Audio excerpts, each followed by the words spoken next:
কোরআন ও হাদিসের আলাপ আলোচনা শোনার, বোঝার, আমল করার তৌফিক দান করেছেন। এজন্য আমরা সকলেই হৃদয়ের গভীর থেকে শরীরের সবটুকু শক্তি দিয়ে সজোরে একবার চিৎকার মেরে বলি, সবাই বলি আলহামদুলিল্লাহ। আলহামদুলিল্লাহ। সম্মানিত উপস্থিতি, আজকের জুমাটা হলো পবিত্র জমাদুল আউয়াল মাসের চতুর্থ জুমা।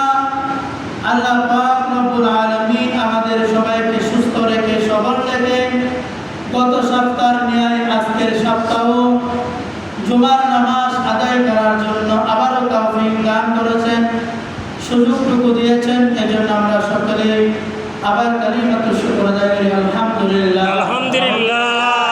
সম্মানিত উপস্থিতি, আমি আপনাদের সম্মুখে কোরআনুল কারীমের একটি আয়াতে কারিমা তিলাওয়াত করেছি। উল্লেখিত আয়াতের মধ্যে আল্লাহ রাব্বুল আলামিন সাহাবায়ে কেরামের মর্যাদা সম্পর্কে, সাহাবায়ে কেরামের সম্পর্কে আল্লাহ সাহাবায়ে কেরামের গুণগান সম্পর্কে বর্ণনা দিয়েছেন। এজন্য আজকের জুমার আদর্শ বিষয়বস্তু হলো সাহাবায়ে কেরামের মর্যাদা। বলেন না, আর মর্যাদা? সাহাবায়ে কেরামের মর্যাদা, সাহাবায়ে কেরামের শান, সাহাবায়ে কেরামের মর্যাদা সম্পর্কে যতটুকু পারি আপনাদের সম্মুখে আলোচনা করার জন্য চেষ্টা করব। মা তৌফিক ইল্লা বিল্লাহ।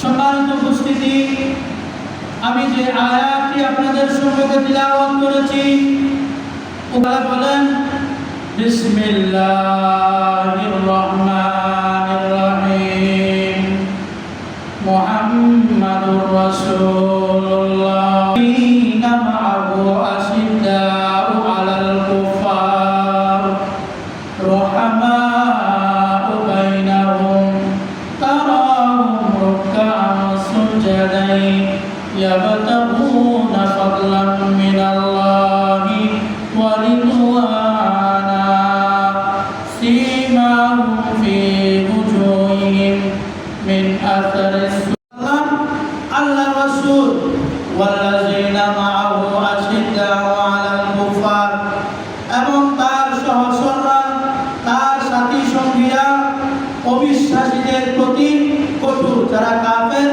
তাদের বিরুদ্ধে কি সাহাবায়ে কেরাম কঠোর।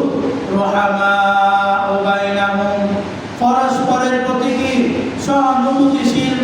তারাহুম রুকআন সুজদান ইয়াবতাগুনা ফাদলান মিনাল্লাহি ওয়া রিদওয়ানা, এবং আল্লাহর অনুগ্রহ, আল্লাহর সন্তুষ্টি কামনায় আপনি তাদেরকে রুকু এবং সিজদারত অবস্থায় দেখবেন। অর্থাৎ আল্লাহ রাব্বুল আলামিন আমার নবীকে বলেছেন, অর্থাৎ সাহাবায়ে কেরাম রুকু এবং সিজদারত তাদেরকে আপনি দেখবেন। অর্থাৎ তারা কি করবে? নামাজ আদায় করবে, তারা রুকু করবে এবং কি করবে? সিজদা করবে।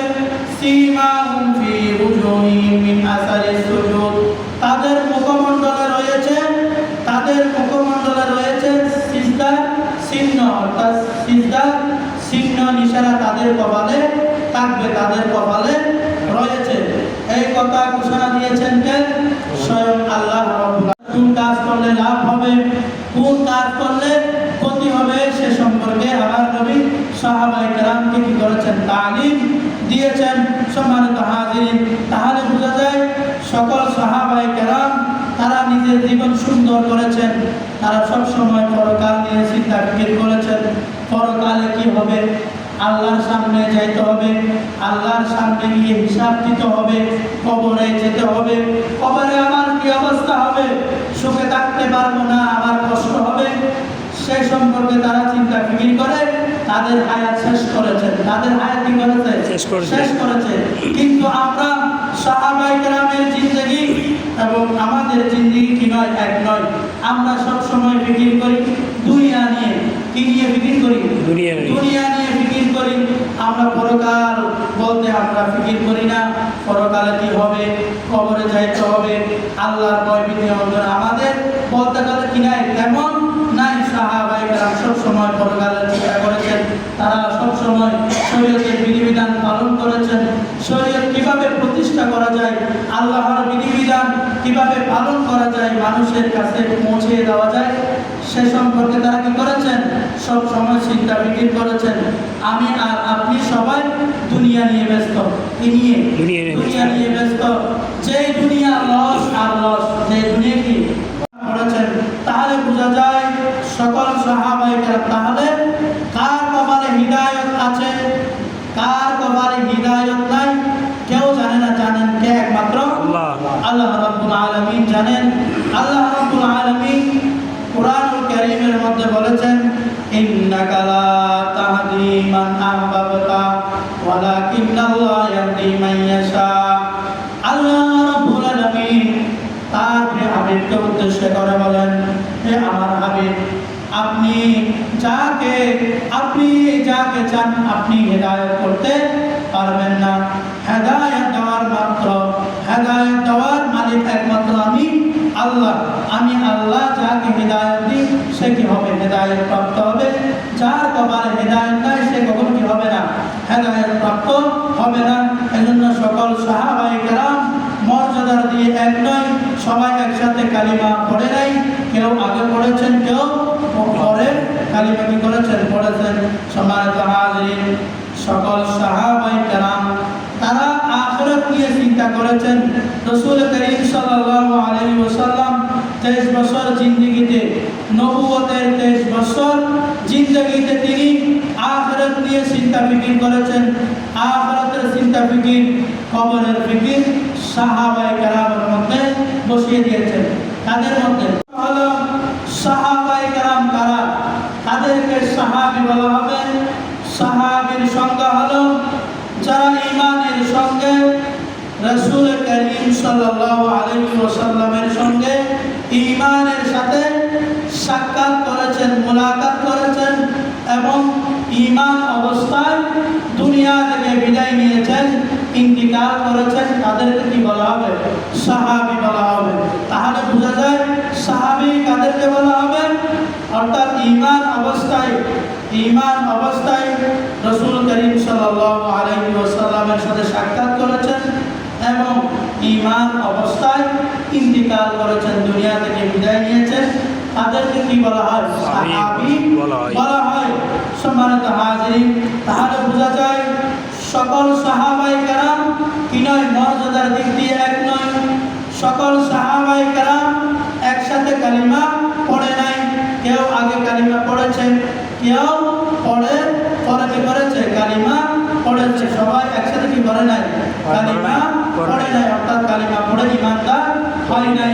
কেউ 2 দিন আগে, কেউ 10 বছর আগে, কেউ 10 বছর পরে, কেউ 20 বছর পরে, এভাবে কি করেছেন? একে অপরের সবাই একসাথে কালিমা কি করে নাই? কালিমা পড়ে নাই। অর্থাৎ কালিমা পড়ার ক্ষেত্রে কেউ আগে নিজে কি করবো? আমি নিজে বাঁচবো, এরপর অন্যজনকে আমি কি করবো? বাঁচাবো। আল্লাহ বলেন, ইয়া আইয়ুহাল্লাযীনা আমানু, হে ঈমানদারগণ, কু আনফুসাকুম, তোমরা নিজেরা আগে কি কু আনফুসাকুম, নিজেকে বাঁচাও, নিজেকে বাঁচাও, আহলিকুম নার, এরপর পরিবার পরিজনকে বাঁচাইতে হবে, প্রতিবেশীকে বাঁচাইতে হবে এবং দ্বীনি ভাইকে বাঁচাইতে হবে। আগে এখানে নিজের কথা বলেছেন। এজন্য আমরা সবাই নিজেকে নিয়ে ব্যস্ত থাকবো। এখন আমরা নিজের চিন্তা নিজে করি না, অন্যজনকে নিয়ে চিন্তা করি। অমুক মানুষের চলাফেরা ভালো নয়, অমুক মানুষের চলাফেরা কি নয়? ভালো নয়। অমুক মানুষের আচার ব্যবহার ভালো নয়, অমুক মানুষটা নামাজ পড়ে না, অমুক মানুষ কি করে? খারাপ কাজ করে, সে মানুষের পর নিন্দা করে, সমালোচনা করে, নিজের কোনো খবর নাই। আমি নিজে নামাজ পড়ি না, আমি নিজে শরীয়তের বিধিবিধান পালন করি না, এটা নিয়ে কোনো মাথা ব্যথা নাই, পরটা নিয়ে কি শুধু মাথা ব্যথা করি। এজন্য আল্লাহ বলেন আগে নিজের হিসাব নিজেকে করতে হবে, নিজেকে বাঁচাইতে হবে, এরপর পরজনকে আমরা বাঁচাইব। আজকে থেকে আমরা নিজের চিন্তা নিজে করব। আমি কতটুকু পরকালের জন্য কাজ করতে পেরেছি, আমি কি কাজ করতেছি, আমি যে কাজ করতেছি এই কাজ আমার জন্য কল্যাণ হবে নাকি অকল্যাণ হবে, সেটা নিয়ে চিন্তা করতে হবে। পরকালে আল্লাহর সামনে দাঁড়াইতে হবে, আল্লাহর কাছে হিসাব দিতে হবে। এই নিয়ে আমরা সবসময় চিন্তা ফিকির করব। আল্লাহ পাক রব্বুল আলামিন আমাদের সবাইকে দুনিয়া এবং পরকাল এই দুই জগতের ফিকির একসাথে করার তৌফিক আল্লাহ আমাদেরকে দান করুন, বলেন আমিন। হাজিরিন, আল্লাহ পাক রব্বুল আলামিন কুরআন কারীমের মধ্যে বলেছেন, হে আমার বান্দারা, হে ইমানদাররা, তোমরা নিজেরা বাঁচো। এখন আমরা নিজেরা বাঁচি না, নিজেকে নিয়ে চিন্তা করি না, নিজেকে নিয়ে ব্যস্ত থাকতে হবে। আমি কে? আল্লাহ আমাকে কেন পাঠিয়েছেন? আমি দুনিয়ায় থাকা অবস্থায় 5 ওয়াক্ত নামাজ আদায় করতেছি কিনা, শরীয়তের বিধিবিধান পালন করতেছি কিনা, শরীয়তের বিধিবিধান পরকালের কাজ আজকের দিনে কতটুকু করতে পেরেছি, কতটুকু দুনিয়ার কাজ করেছি, সেগুলো কি কথা চিন্তা করতে হবে। নিজেকে আগে বাঁচাইতে হবে। আমি যদি নিজেকে না বাঁচাই, আরেকজনকে বাঁচাইতে পারবো? আরেকজনকে বাঁচাইতে পারবো না। সাপোজ আমি আপনাদেরকে একটা উদাহরণ দিয়ে বলি। মনে করেন আমার ঘরের মধ্যে একটা সুর ঢুকেছে। কে ঢুকেছে? সুর ঢুকেছে। সুরকে রক্ষা করতে হবে। আমি যদি সুরকে না করি, সুরকে যদি আমি কিনগরি প্রতিহত না করি, সুরকে বাদ দিয়ে যদি আমি অন্যজনের ঘরে চলে যাই, তাহলে আমার ঘরের সব কি হয়ে যাবে? মালামাল নষ্ট হয়ে যাবে, নিয়ে যাবে। সোফা বসিয়েছেন, ওই সোফা আপনার জন্য লাভ না ক্ষতি? ওই সোফা আপনার জন্য কি লস? ওই সোফা আপনি কবরে নিয়ে যেতে পারবেন না, পরকালে নিয়ে যেতে পারবেন না। যেই পাতা, যেই ফ্যান আপনার ঘরের মধ্যে আপনি ফিট করেছেন, আপনি কি করে চালান, ওই ফ্যান আপনার জন্য কি নয়? ফায়দা নয়, এটা আমার জন্য লস। যে অর্থাৎ ঘরের মধ্যে যত জিনিস রয়েছে, ব্যবসা বাণিজ্য, জায়গা জমি, কোনো কিছু আমাদেরকে রক্ষা করতে পারবে না। শুধুমাত্র রক্ষা করতে পারবে শরীয়তের বিধিবিধান যদি আমরা পালন করি, আল্লাহর ভয় ভীতি অন্তরে যদি ধারণ করে নিজের জীবন সুন্দর করতে পারি, তাহলে সব কিছু আমার জন্য কি হবে? ফায়দা হবে, উপকার হবে। না হয় কি হবে? ক্ষতি হবে। এজন্য আমরা আল্লাহর কাছে দোয়া করব, সবসময় আমরা পরকাল নিয়ে চিন্তা করব। আমি যদি মারা যাই, আমি যখন দুনিয়া থেকে বিদায় নিয়ে যাব, সব কিছু ঠিক থাকবে। আমি শুধু দুনিয়া নিয়ে কেন পড়ে থাকবো? আমার রুম ঠিক থাকবে, আমার বিল্ডিং ঠিক থাকবে, বিল্ডিং এর মধ্যে লাইট, ফ্যান, সোফা, ফ্রিজ সব থাকবে এবং সব কিছু কি থাকবে? আপন গতিতে চলবে। আমি যখন দুনিয়া থেকে চলে যাব, আমার কোনো কি থাকবে না, চিহ্ন থাকবে না, মিনিটের মধ্যে কি হয়ে যাবে? শেষ হয়ে যাবে। এজন্য আমরা সব সময় দিক দিয়ে একটু কি রয়েছে? বেশ কম রয়েছে। সম্মানিত হাজিরিন, তাহলে বোঝা গেল সাহাবায়ে কেরাম সত্যের মাপকাঠি, তাদের মর্যাদা, তাদের মধ্যে অনেক গুণাবলী পাওয়া যায়। অর্থাৎ কল্যাণের নিশ্চয়তা। আল্লাহ রাব্বুল আলামিন 4টি শর্তের ভিত্তিতে কল্যাণের নিশ্চয়তা দিয়েছেন সাহাবায়ে কেরাম সম্পর্কে। 1 নম্বর হলো রাসূল করিম সাল্লাল্লাহু আলাইহি ওয়াসাল্লামের প্রতি ঈমান আনতে হবে। সকল সাহাবায়ে কেরাম রাসূল করিম সাল্লাল্লাহু আলাইহি ওয়াসাল্লামের প্রতি ঈমান এনেছেন। সকল সাহাবায়ে কেরাম কি ঈমান রাসূল করিম সাল্লাল্লাহু আলাইহি ওয়াসাল্লামের প্রতি ঈমান এনেছে। যেভাবে ঈমান আনা দরকার সেভাবে ঈমান এনেছে। অর্থাৎ রাসূল যেগুলো বলেছেন সেগুলো পুঙ্খানুপুঙ্খানু বাস্তবায়ন করেছেন। অর্থাৎ শরীয়তের বিধিবিধান, অর্থাৎ শরীয়তের যত আওয়ামির রয়েছে, শরীয়তের যত বিধিনিষেধ রয়েছে, সবগুলো তারা কি করেছেন? পালন করেছেন এবং দিলে প্রাণে তারা কি করেছেন? বিশ্বাস করেছেন। 2 নম্বর হলো সাহাবায়ে কেরাম অর্থাৎ রাসূলের শ্রদ্ধা এবং সম্মান রাখা। অর্থাৎ সকল সাহাবায়ে কেরাম রাসূল করিম সাল্লাল্লাহু আলাইহি ওয়াসাল্লামকে শ্রদ্ধা এবং সম্মান রেখে কথা বলতেন, অনেক ভালোবেসেছেন। 3 নম্বর হলো অর্থাৎ রাসূল করিম সাল্লাল্লাহু আলাইহি ওয়াসাল্লামকে তারা সাহায্য করে সত্য এবং ন্যায়ের মাপকাঠি।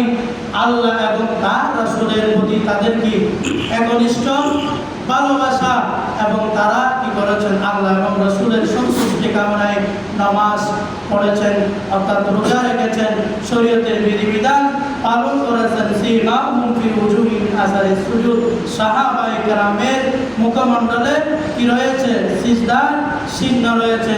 সম্মানিত হাজিরিন, তাহলে বোঝা যায় সাহাবায়ে কেরাম হলো উত্তম মানুষ, উত্তম আদর্শের, তারা উত্তম আদর্শের কি অনুসারী, উত্তম আদর্শ তাদের মধ্যে পাওয়া যায়।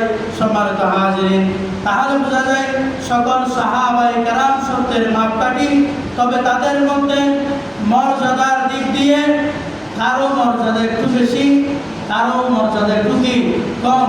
অর্থাৎ সাহাবী দুই ভাগে বিভক্ত করা হয়েছে। এক নম্বর হলো মক্কা বিজয়ের আগে যারা ইসলাম গ্রহণ করেছেন তাদের মর্যাদা, তাদের মর্তবা অনেক উপরে।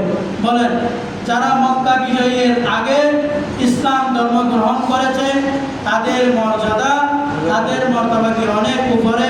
যারা মক্কা বিজয়ের পরে কি করেছে? ইসলাম গ্রহণ করেছে, ইসলাম ধর্ম গ্রহণ করেছে, তাদের মর্যাদা একটু কি নিচে।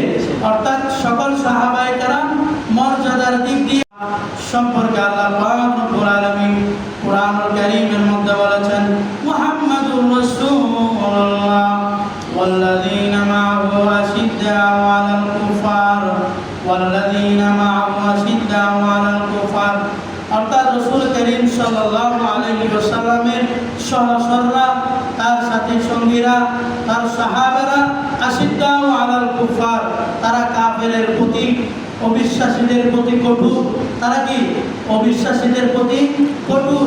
রুহামা বাইনাহুম, তারা একে অপরকে ভালোবাসে, একে অপরের প্রতি পরস্পরের প্রতি সহানুভূতিশীল। তারাহুম রুকআন সুজদান ইয়াবতাগুনা ফাদলান মিনাল্লাহি ওয়া রিদওয়ানা, এবং আল্লাহর অনুগ্রহ, আল্লাহর সন্তুষ্টি কামনায় তারা রুকু এবং সিজদারত অবস্থায়, হে নবী আপনি তাদেরকে দেখবেন। তাহলে সীমাহুম ফি ওজুহিহিম মিন আসারিস সুজুদ, তাদের মুখমণ্ডলে রয়েছে সিজদার চিহ্ন, তাদের মুখমণ্ডলে কি রয়েছে? সিজদার চিহ্ন রয়েছে। এজন্য তাহলে এই আয়াতের মধ্যে আল্লাহ রাব্বুল আলামিন সাহাবায়ে কেরামের আলোচনা করেছেন, সাহাবায়ে কেরামের প্রশংসার কথা বলেছেন। আমরা এই আয়াত থেকে বুঝেছি আল্লাহ পাক রব্বুল আলামিন স্বয়ং তিনি সাহাবায়ে কেরামের প্রশংসা করেছেন। কেউ সাহাবায়ে কেরামের যদি কি করে উত্তম নমুনা, তাদেরকে ফলো করতে হবে, তাদেরকে অনুসরণ এবং অনুকরণ করতে হবে। সকল সাহাবায়ে কেরাম কাকে অনুসরণ করেছেন? আমার নবী, আপনার নবী, দুজাহানের বাদশা নবী জনাব মুহাম্মদুর রাসূলুল্লাহ সাল্লাল্লাহু তাআলা আলাইহি ওয়াসাল্লামকে অনুসরণ করেছেন। রাসূল করিম সাল্লাল্লাহু আলাইহি ওয়াসাল্লামকে ভালোবেসেছেন এবং আমার আল্লাহ, আমার নবী আমার আল্লাহকে ভালোবেসেছেন। তাহলে বোঝা যায় রাসূলকে পাওয়ার জন্য তাদেরকে অনুসরণ করতে হবে, সকল সাহাবায়ে কেরামের নীতিমালা অনুসরণ করতে হবে।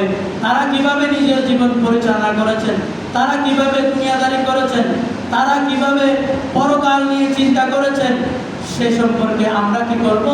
আমরা কি করব? কিতাব আমরা কি করব? পড়ব, কিতাব থেকে আমরা জেনে নিব কুরআন হাদিস কি বলেন। অর্থাৎ সাহাবায়ে কেরামের আদর্শ আমরা বাস্তবায়ন করব। সাহাবায়ে কেরাম যেভাবে আমার রাসূলকে কি করেছেন? খুশি করেছেন। সাহাবায়ে কেরামের আদর্শের মাধ্যমে আমরা রাসূলকে খুশি করতে পারবো। রাসূলকে যদি খুশি করি, খুশি করতে পারি, তাহলে কে খুশি হয়ে যাবে? আল্লাহ রাব্বুল আলামিন কি হয়ে যাবে? আমাদের প্রতি সন্তুষ্ট হবেন।